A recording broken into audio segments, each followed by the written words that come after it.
Oh boy, I can't wait to paint and then get home to my family. You're getting retired. Right now, old man. No, wait. I have a family. Please don't.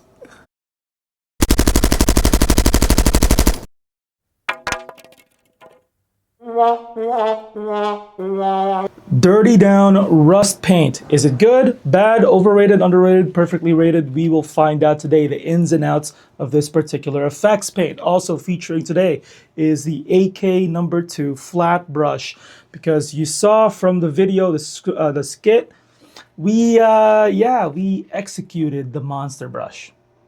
He's dead. Now, on to the review. This is the brochure by Goblin Hut for Dirty Down. Goblin Hut's the company. And we flip it to the back. These are the steps to use. And we have kind of two negatives. They're not really negatives, but negative number 1, again, not a negative really, is some people have reported to us that they appeared glossy when they dried, even though they were expecting matte. Guys, it's only because you didn't shake it properly. That's basically it. Just shake it. Just really shake it. Sorry, I was highlighting this. It's this. But yeah, just shake it. Honestly, my recommendation, on the way from your room to, I don't know, your basement where you paint, just shake it on the way there. That's about 30 seconds of shaking already, and then add another shaking on your desk. You're pretty much solid. Dirty Down complaint number 2, and the final complaint, is that sometimes the bottles crack, but it's more of a carrier issue rather than Goblin Hut's issue. I'm sure there was no intention for them to crack in transit, and we do pack this thing like an asylum patient with a padded room and everything. Paper and bubble wrap, we use a lot, and sometimes it still happens. They are aware of this issue, at least I think so anyway, because the newest editions, Dirty Down Gore, are in glass jars. These things are sturdy, very sturdy. So when you're shaking this bottle, be gentle. Don't squeeze. It may crack in your hand. So we will be trying out the rust on various products, like this Primaris Lieutenant. The sword specifically is one very nice target. So yes, I will be painting this off screen, at least the sword part of it, and then we will be applying the rust on it. While the sword is drying, this is when we begin to shake. Do it for more than a minute, preferably 2. See? 2 minutes, if you're doing it by hand.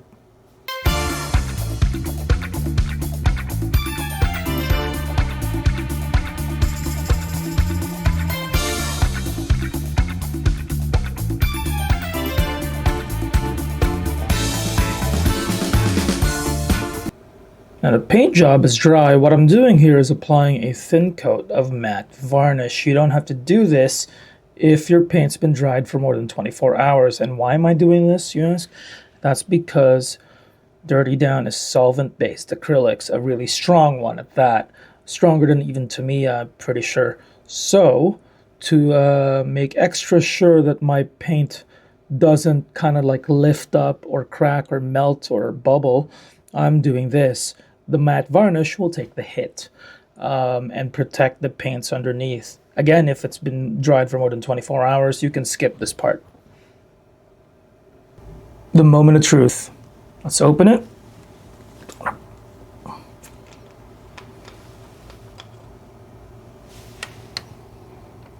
No, I'm just joking. Don't sniff it. Please don't sniff paint or glue or any of the sort. Oh, I actually don't need to sniff it. It smells really bad, actually. It smells terrible. Oh my goodness. Actually, it says to put a lot. So we're going to be putting a lot.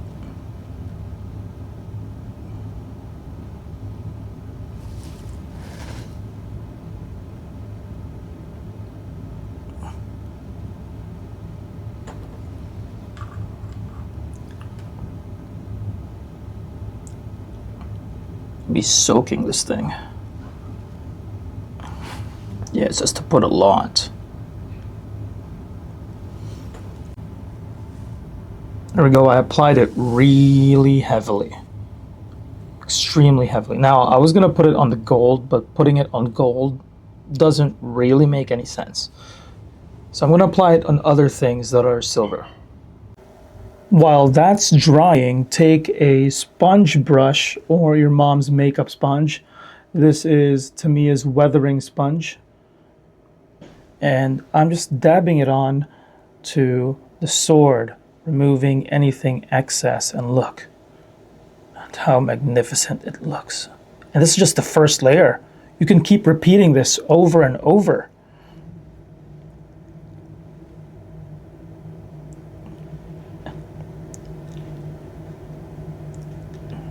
And all you have to do is soak it in water. Maybe it's not as strong as I expected. The fact that a little bit of water can remove it. Granted, it's still drying, but still. I'm going to do the same thing with the second layer of this in a couple minutes. For 2 minutes. For 2 minutes. Every time before use. 2 minutes. Second coat.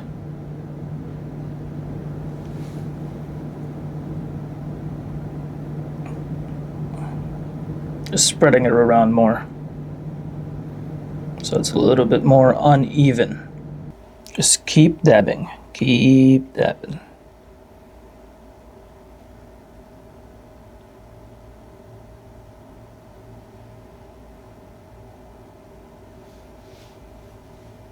Just keep building up that effect.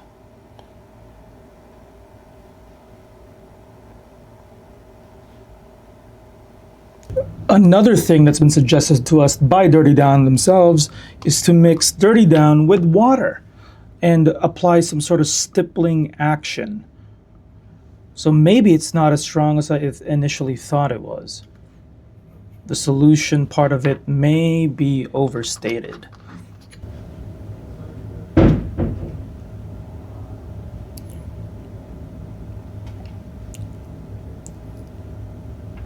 Just random points at random points, just to build up the effect.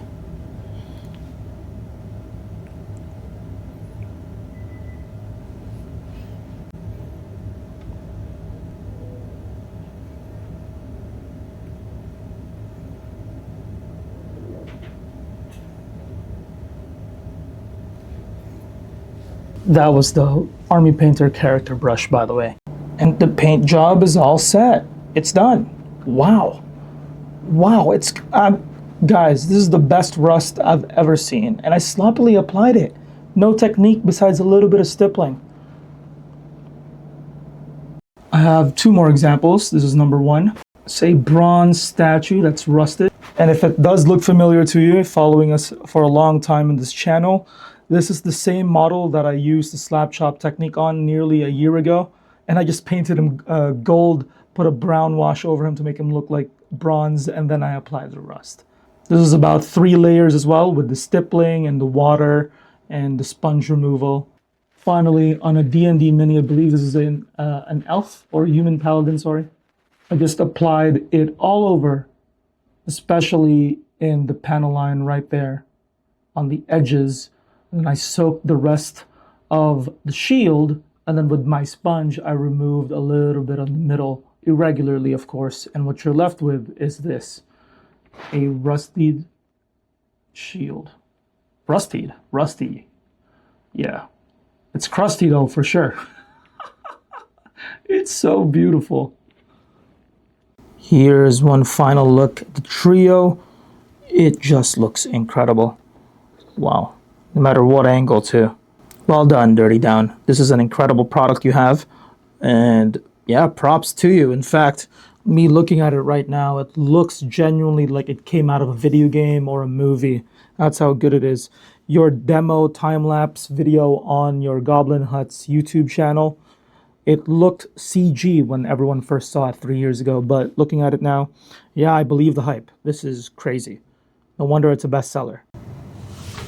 Yeah, guys, believe the hype. This is a ridiculously good paint. Probably the best of the best. Forget about Nilox oxide, typhus corrosion, you know, all the Abtalung, AK Vallejo pigments. Forget about it. The only thing that comes kind of close is enamel wash, rust from AK and Ammo by MIG. But even then, they're enamel, so they kind of have to be decent.